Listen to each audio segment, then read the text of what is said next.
Kodak Black. This was the intersection of MLK and 18th Ave within the city of Pompano Beach. A small plaza located just across from the Golden Acres projects where the rapper grew up would become somewhat of a tourist attraction after Kodak's rise to fame. Florida boy. It's all good. Big shell, catch a little shell. Okay, where we at now? We on 1800 block. This where Yak from, you feel me? That's why they got free Kodak right there and shit like that. Oh, this from Kodak? Where Kodak from? Free Kodak. Free my little nigga Kodak. Same place Kodak from. Right now you on the ugly corner. It's the 1800 block. Everything up here get ugly. Even with the new spotlight, the ugly corner still remained ugly. Yeah. Investigators say around 5 Monday evening, 4 people were shot. 1, a juvenile, has since died. Their age has not been released. The other 3 are being treated at the hospital for gunshot wounds.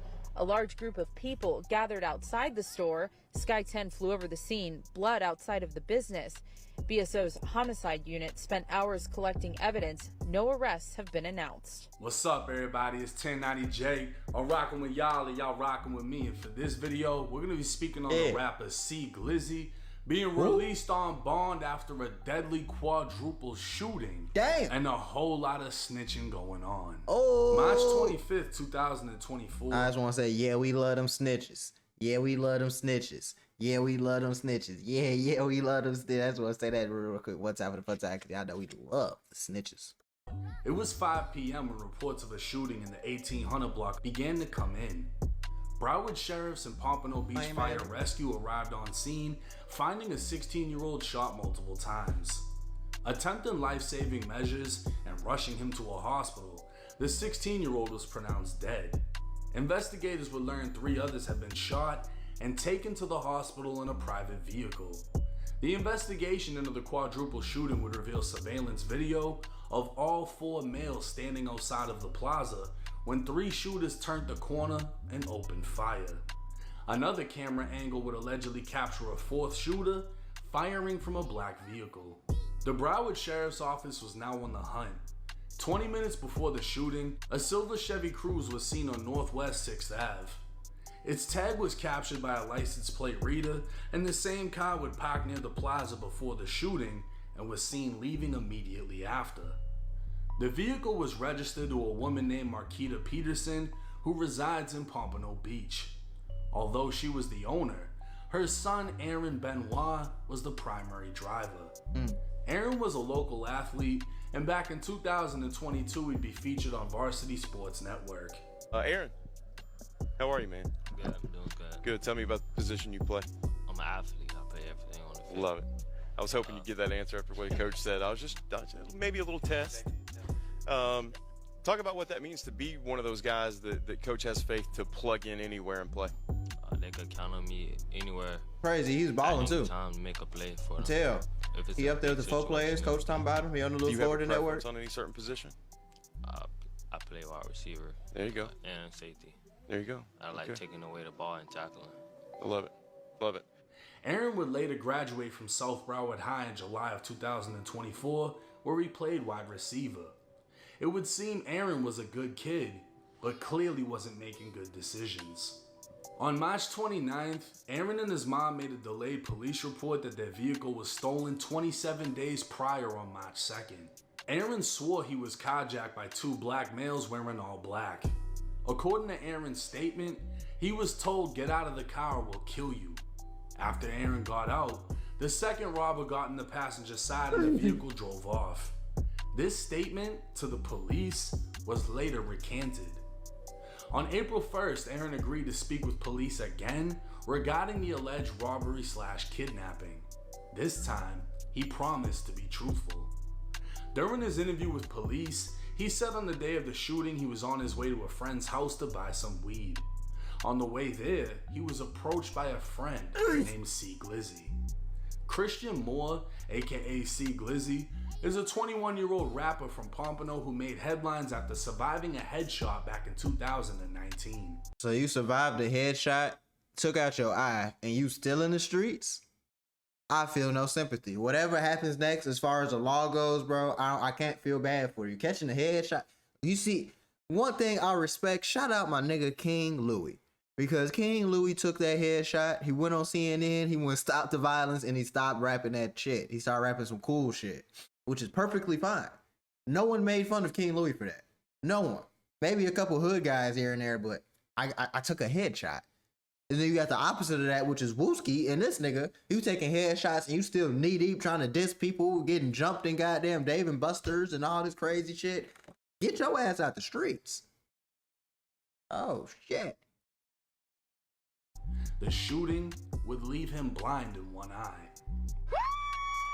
Up-and-coming rapper C Glizzy accepted his high school diploma. That's the best feeling ever. Exactly 2 years from the day he was shot in the head. The bullet like grazed in, it went in, but it went in like through an angle. That's why I never died. C Glizzy, whose real name... he damn near got hit from the back. No diddy, but he damn near got hit from the back. That bitch, ping, went through his eye like it was that really just tore up his eye. He really got blessed. Miss Christian Moore says he was sitting in the passenger seat of a car waiting for his friend to come out of community food store number 4 in an area known as the Ugly Corner.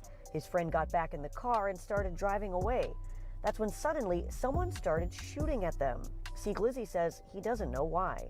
And then we got into a car crash on the way to the hospital. C Glizzy was ejected from the car. His brother, who was also injured in the crash, carried C Glizzy on the side of I-95 until a good Samaritan pulled over. I'm a blessing, I'm a walking miracle. Aaron would go on to tell police C Glizzy offered him $400 to use his car for the day. He agreed to rent out the car to him, but left his cell phone inside. Aaron said the car was returned to him around 9 p.m., at which time he got his phone back. This statement was also later recanted. Oh my God. Later in the same interview, he changed the story again, this time promising to be truthful after the previous inconsistent stories to police. Aaron went on to say on the day of the shooting, he was on his way to another friend's house when he was approached by his friends Devontae Lowe, Kyle Robinson, and Christian Moore, aka C Glizzy. He said all of them were wearing all black and C Glizzy was carrying a rifle. They asked for a ride to 8th Street in Pompano, near the shooting location. On the way there, one of them told him to drive around the corner because they saw someone they were looking for. Aaron told police they told him to park on the side of the store, and as soon as he parked, Aaron said his 3 friends got out and started shooting. When the gunfire stopped, Kyle and C Glizzy got back in the car, leaving Devontae behind. Aaron dropped the 2 off at C Glizzy's girlfriend's house before driving back to his mom's.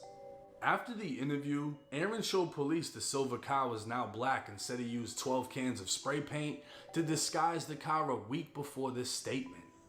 Aaron identified all 3 shooters by photo lineup and said he'd known Kyle and Devontae for years.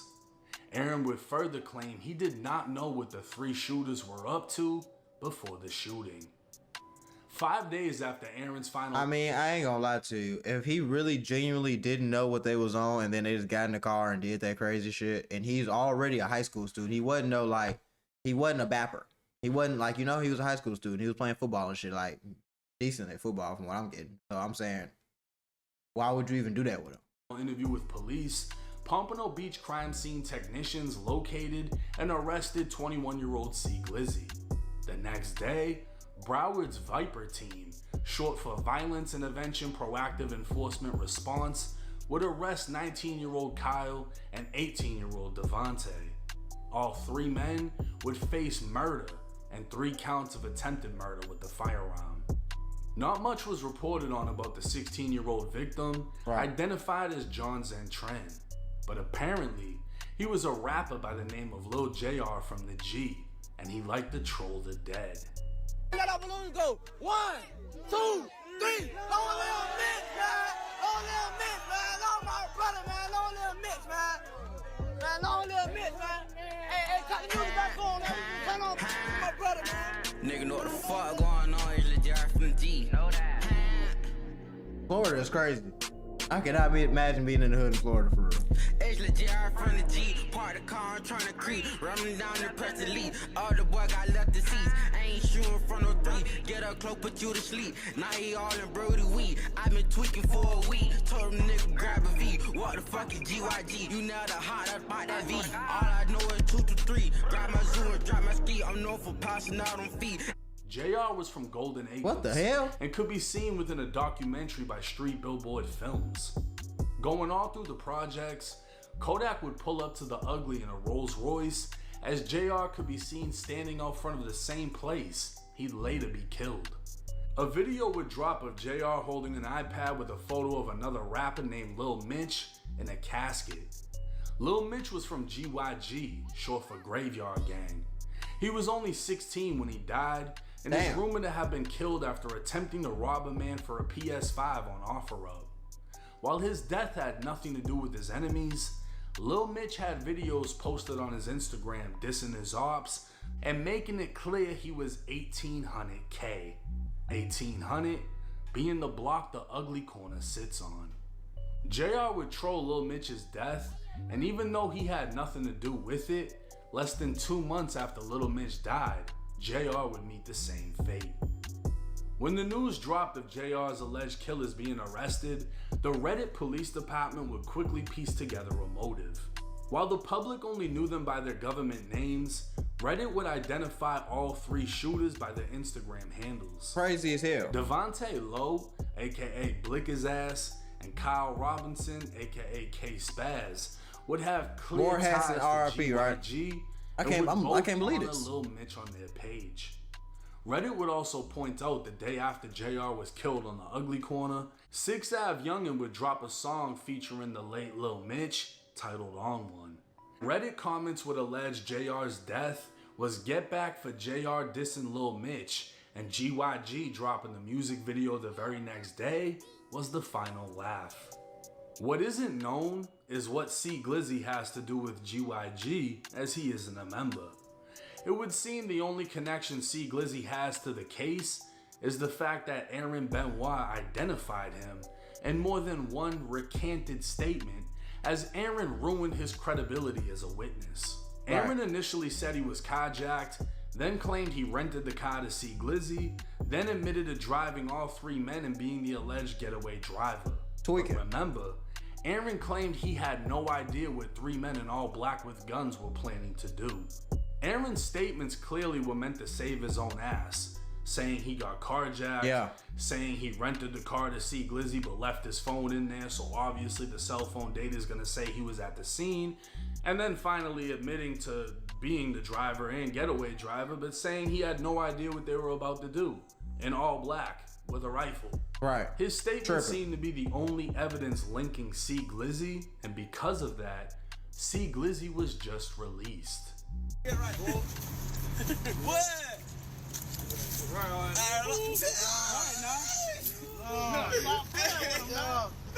Hanging out my drawers, you can tell I got the blick. On the deck from the locker, every day I'm taking risks. I be playing that shit raw, cause I'm knowing how to get it. If a nigga shoot my shot, boy, you know I ain't gon' miss. Told y'all to cook the plot, toast the yacht like grits. Posting a $100,000 at least he got out though, bond, C Glizzy would waste no time before showing out in a Corvette with jewels on, and his signature eye patch looking like a Pompano Beach pirate. His co-defendant Devontae Lowe would also be granted a bond, but his paperwork would reveal a new motive. Apparently, Aaron Benoit said a bit more than originally released. When the shooters asked to get out of the car, Aaron claimed he heard around 30 shots fired. He put the car in drive when 2 shooters jumped in, leaving the 3rd at the scene. He claimed he didn't know what the shooters were going to do beforehand, but knew the intended target was 22-year-old Elijah Gustave. According to Aaron, Elijah was allegedly responsible for shooting C Glizzy back in the day, causing him to lose his eye. This would give an entirely new motive, that it wasn't get back on JR for dissing Lil Mitch, it was get back for C Glizzy. Cell phone data would also apparently show Glizzy and Devontae at the scene at the time of the shooting, and even with that being said, Devontae was given a bond, and Kyle has a bond hearing coming up in a few days. At this time, we don't know what the fuck the motive was. I'm pretty sure, what I'm understanding, I'm pretty sure it was get back for his eye. Because he probably, I would feel the type of way about my eye if I got hit in my skull and then went out I would feel the type of way. So I can't be mad at him for feeling the type of way. We just gotta be, and there was no, I feel like the guy that snitched is probably gonna be the only one that gets locked up. This is probably how they're gonna go. They're gonna give his ass the book and everybody else might escape because they don't got no evidence.